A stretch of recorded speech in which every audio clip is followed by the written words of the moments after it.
Welcome to Two Cooks in the Kitchen.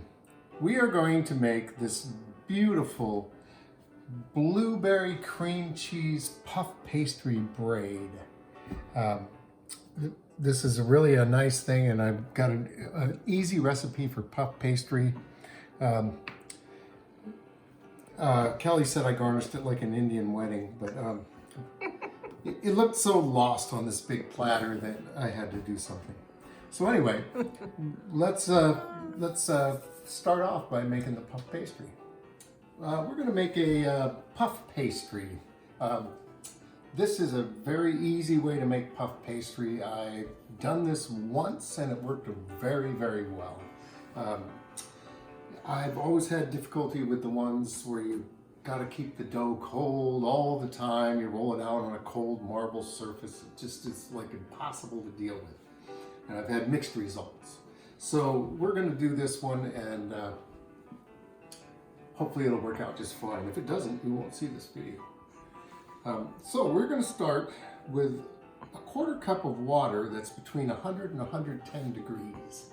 These thermal pans are just excellent little devices that come from ThermalWorks. They're fairly cheap, fast, and they're accurate. So we're going to take 1 package of yeast, which is I think 2 1/4 teaspoons or something. It's pretty standard measurements, so a package of yeast is always the same. And we're going to add our 110 degree water, and we're going to add about a tablespoon of sugar. Oh, I see. That's not a tablespoon. No, we're going to take total sugar is going to be a 1/4 cup, but we're going to put a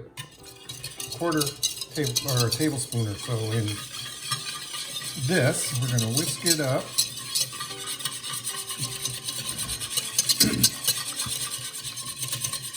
And we're going to let this sit for about 15 minutes and let the yeast bloom. And we'll come back and we'll look at what we're expecting. If it doesn't bloom, we'll start all over again. All right, so it's really this is supposed to happen in 5 minutes, not 15 minutes. And as you can see, this really hasn't done very much. It's bloomed a little bit, but it's not really the kind of activity I want to see in here. So I'm going to start over. And this time, I'll use a smaller bowl so it has a little more depth. I've also warmed the bowl up. And make sure our water temp is where it needs to be.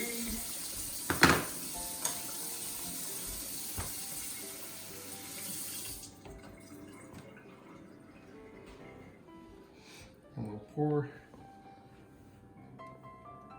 the yeast in. Oh, I didn't cook that far enough.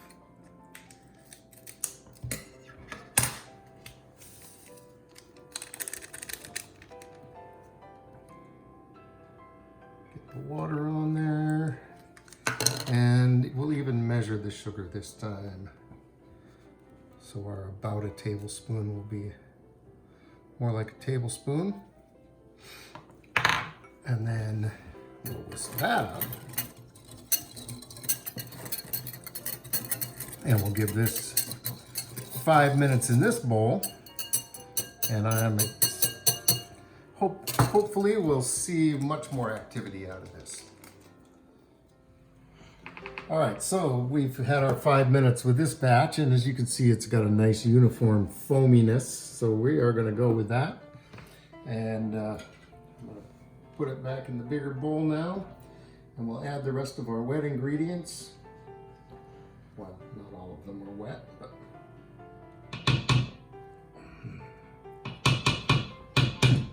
so to this we will add a 1/2 cup of whole milk that has been brought to room temperature. And it's very important that the milk is at room temperature so you don't slow down the yeast. I am very fond of goat milk, and I use it for all my milky needs, and so that's what I've got in here, but any kind of whole milk will do. 1 egg, also at room temperature.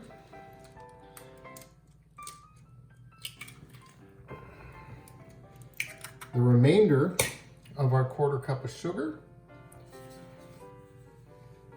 and 1 teaspoon of salt.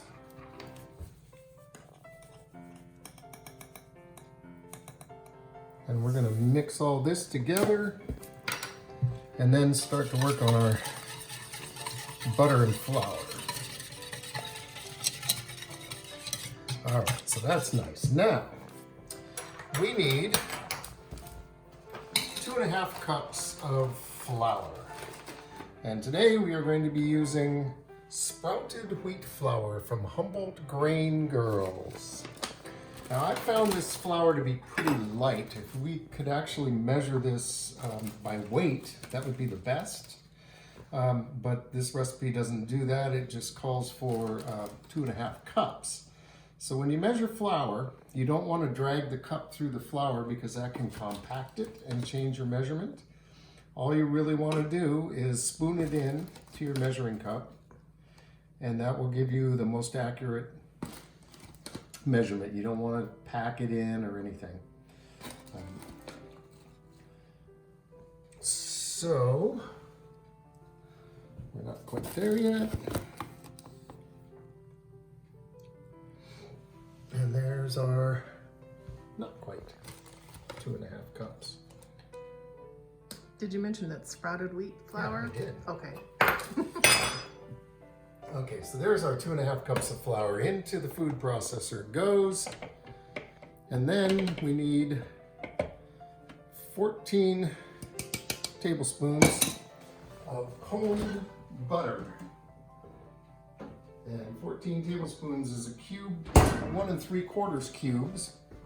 And so by the time you cut a cube of butter up, it's already starting to get warm. So I cut it and put it back in the fridge. And then when I put it in here, it's still cold. And we'll get through this part and get to pulsing this butter right away.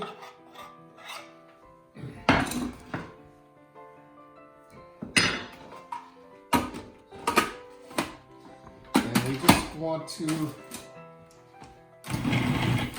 get this until the butter is grain about the size of a pea. That's what they always say.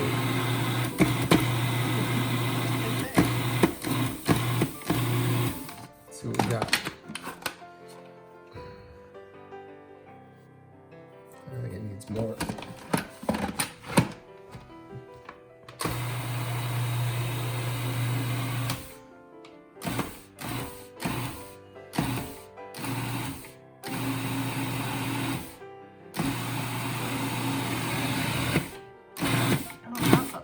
Yeah, now I'm seeing more of the grain. That's looking pretty good now.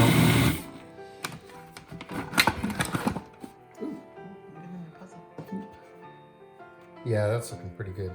So we'll put this in with our yeast mixture here. And we're just gonna get this incorporated.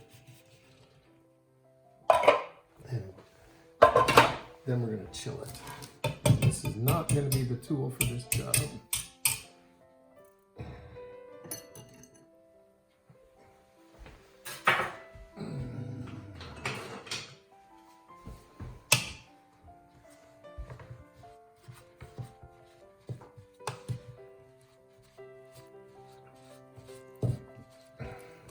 So doing this way, this dough has quite a lot of large pieces of butter in it, which works out really well. And that's what helps provide the flakiness for this particular dough.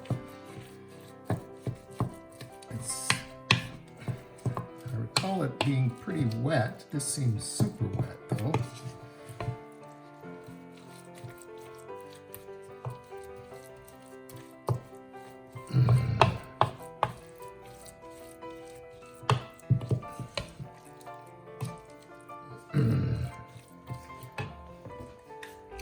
We are going to roll this out on a piece of plastic wrap.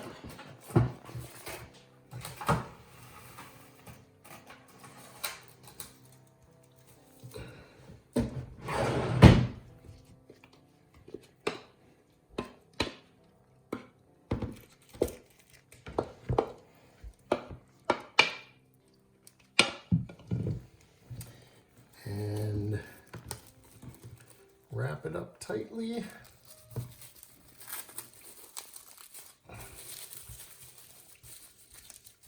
And into the fridge, this goes for anywhere from 4 to 24 hours. And I'm going to wrap it some more because I'm not happy with that.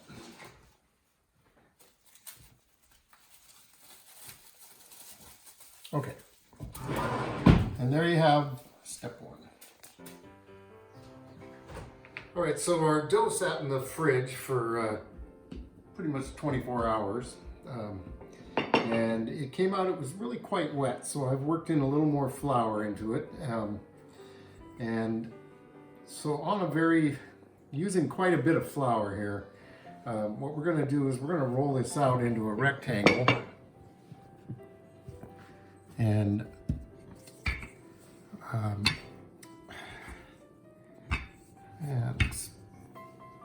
something like that. And then we're going to fold it in thirds, as if it were, you know, like a letter or something. And it's still not holding together awfully well.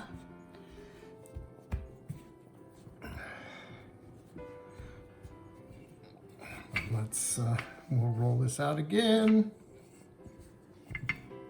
So this is, with this dough, this is the process of building up layers of dough, is all this rolling and folding.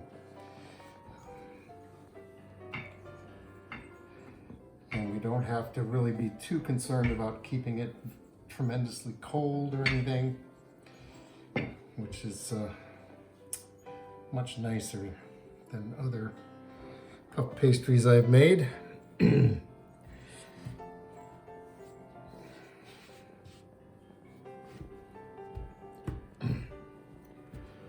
And we're going to do this 3 times.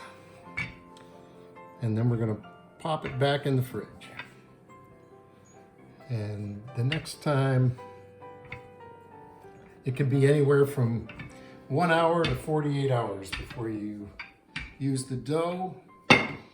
And it can also be frozen at this point for later.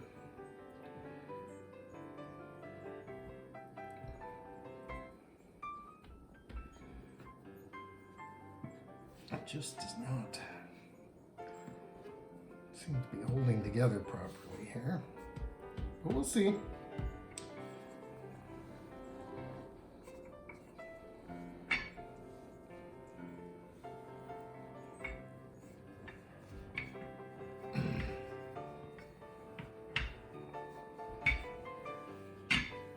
Might work good for something like a galette where you don't have to be super exact.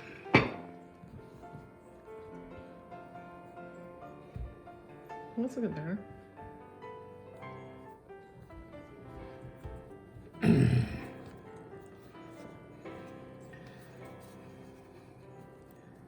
Okay, so this is our little package that we are going to put back in the fridge.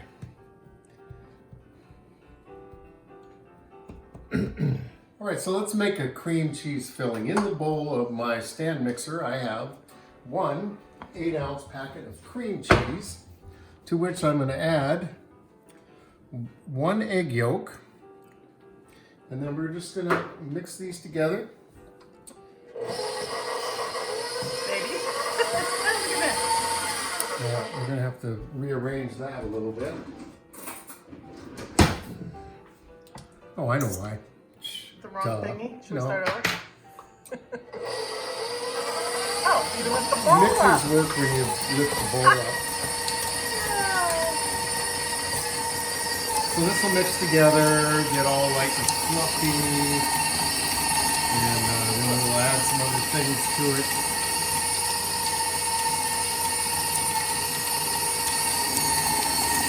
Dizzying to look at the video. Yeah.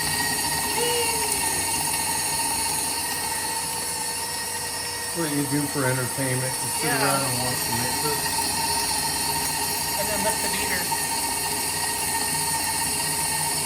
Not while it's going. No, you get your tongue caught in there. You little tongue-tied. And then you just suck you right in.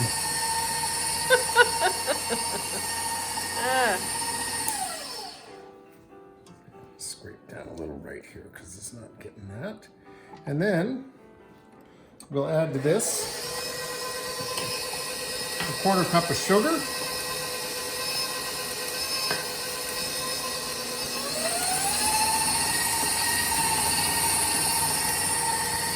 A teaspoon of vanilla.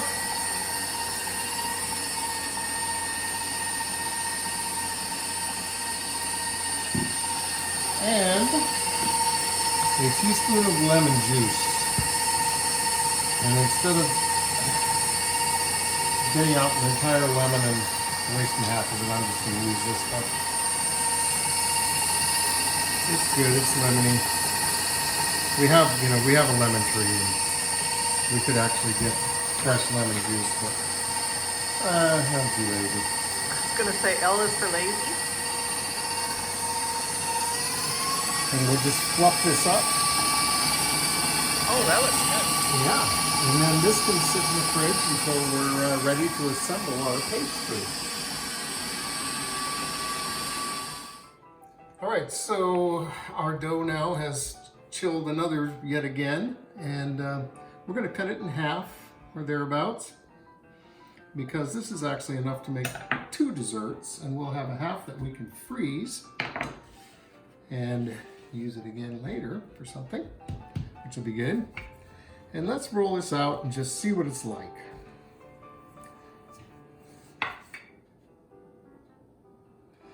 It's still a nice wet dough. Like fairly wet. I would never leave dough this wet, but I remember this recipe and it just is like that. So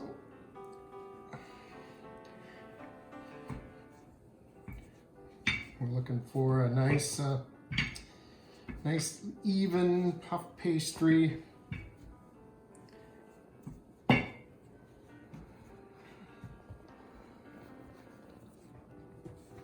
That isn't stuck to the countertop. Okay, now this is working pretty good actually. I'm pretty happy with this. So what we're gonna do with this, to get it in its final shape, we're gonna go straight to a silk pad.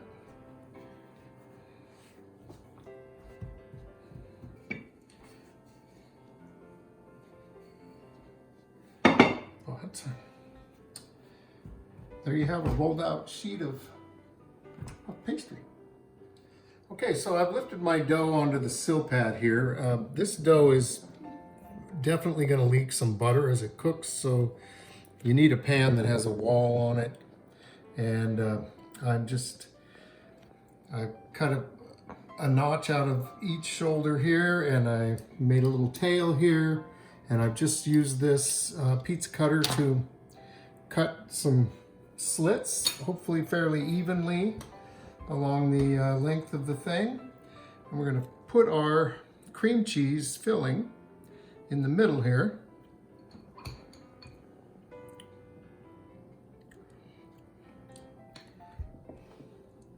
And this needs to get pretty evenly spread in there.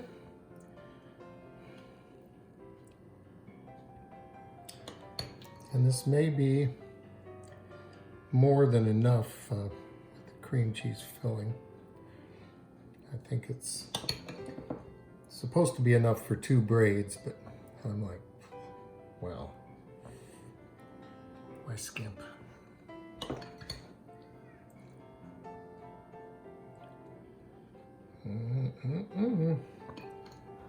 This is gonna be good. Save some for a snack. Yeah, put it on a cracker. All right, and then we have some frozen blueberries. And you really do not need to thaw these. They can make kind of a mess if you do. And we're just gonna get them on top of this. And I think it's up to you how dense you want them.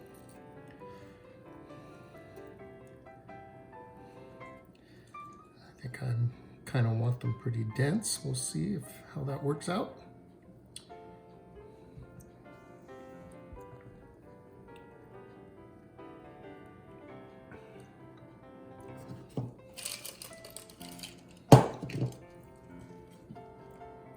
So nice to have frozen blueberries that we picked this summer. You can just have them all year long.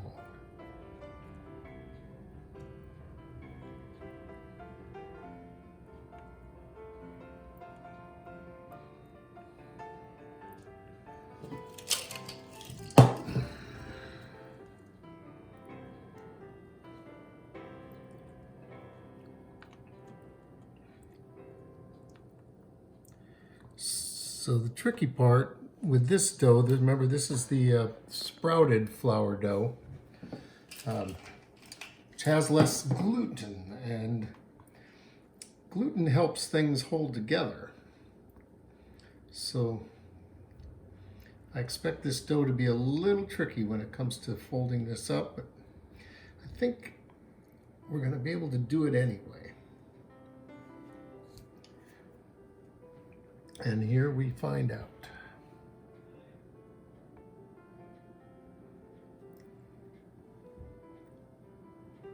Look at that. Could not be better. Look at that.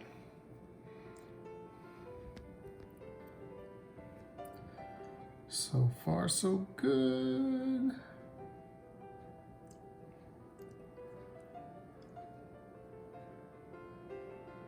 Want to trap all that cheesy goodness in here.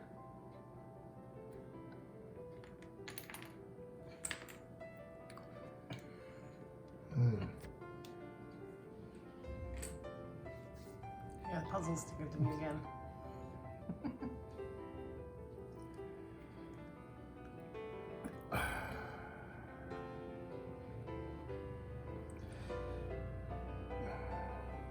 Looks beautiful. It's coming together pretty good. I won't say I'm terribly surprised, but I am.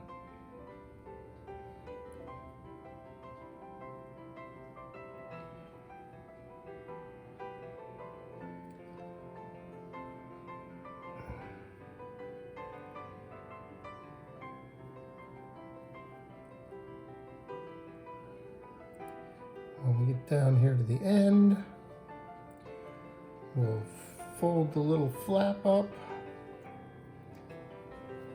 and use our last little tails to wrap it up. Voila!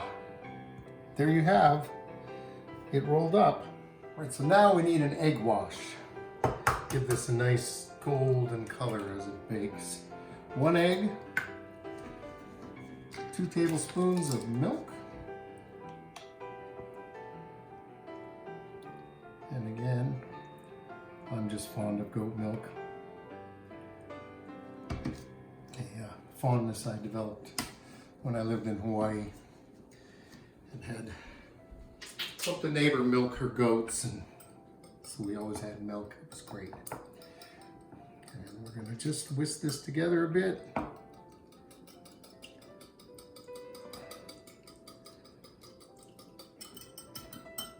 And yeah, I got the brush out. We're just going to brush this on lightly. We're going to cook this at 400 degrees, which reminds me, I should probably turn the oven on if we plan on that happening. Oh, no. That's not right, because we need to chill this a little before we put it in the oven. So while the oven's heating up, we will chill this. It only needs about 15 minutes. You can leave it longer if you like, but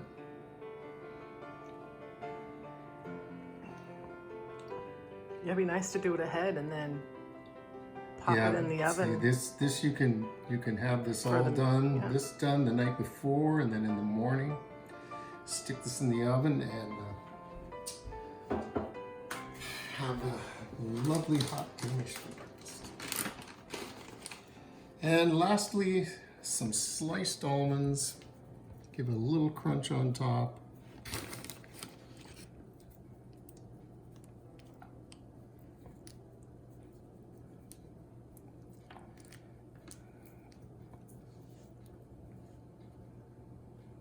And then we'll pop this in the fridge for about 15 minutes.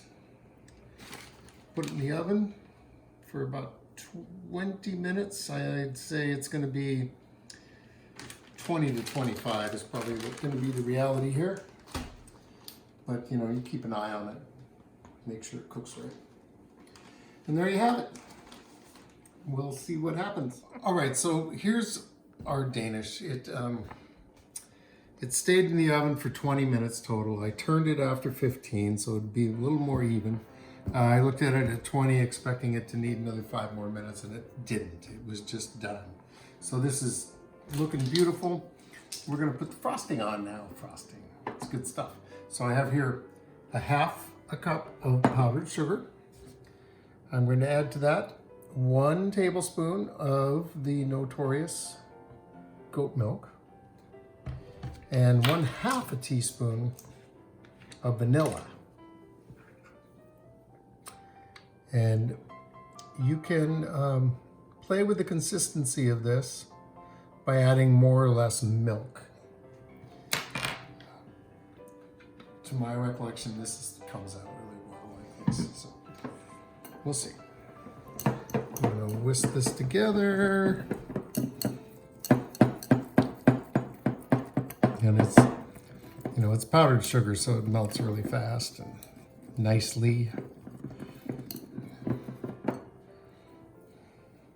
That looks completely drizzleable. So, I'm setting dirty things on the counter today. That's something I would never do. I'd put them in the sink or... This is fine. But today... Cleanup crew will get them for you.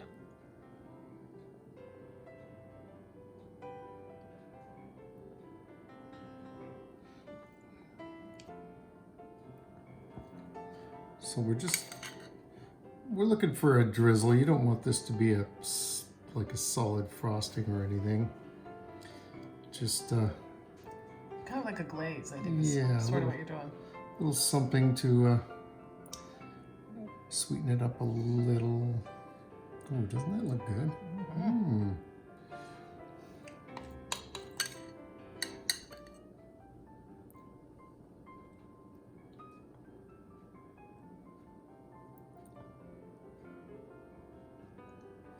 Yeah.